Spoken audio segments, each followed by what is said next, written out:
জিনু তুমি কি করছো? আজকে আমার হ্যাপি বার্থডে বলে আমি রান্না করছি তোমাদের খাওয়াবো বলে। আজকে তুমি আমাদের খাওয়াবে তোমার হ্যাপি বার্থডে? হ্যাঁ, আজকে তাহলে কি রান্না হচ্ছে?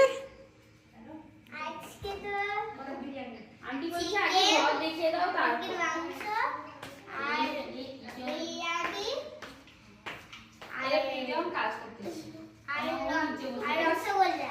তাই তোমার কিচেনে কিরকম রান্না হয় একটু রান্না করে দেখাও তো। ঠিক আছে, প্রথমে আমরা দাদা এটা গ্যাসে চাপিয়ে নেবো। হুম। তারপরে খালি দাদা আলু পেঁয়াজ লবণ। তারপরে আমরা সবারই তারপরে গ্যাসে চালিয়ে দেবো। এবার আমরা রান্না করবো। জিনা আরেকটু কমিয়ে দিলাম, এবার রান্না করবো। আর তোমার ওয়াশ বেসিনের কলটা একটু চালাও তো। তো এখানে হাত ধুইনি যাতে হাতটা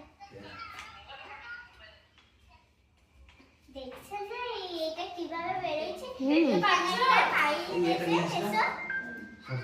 এখানে একটা পাইপ আছে, এই পাইপটাতে যদি কি জানি তোমার মনে হয় তাহলে এটাতে পানি ভরে দেবো, পাইপটাতে যাবে, তারপরে এটা পিছন পাল এটা দিব। আর তোমার মশলা পাতিগুলো কোথায় রাখছো দেখি? মশলাটা এই তো ওয়াও,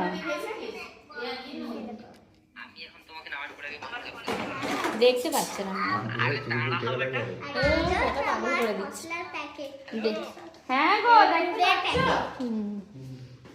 তোমার তো মায়ের কিচেন থেকে তোমার কিচেন খুবই সুন্দর।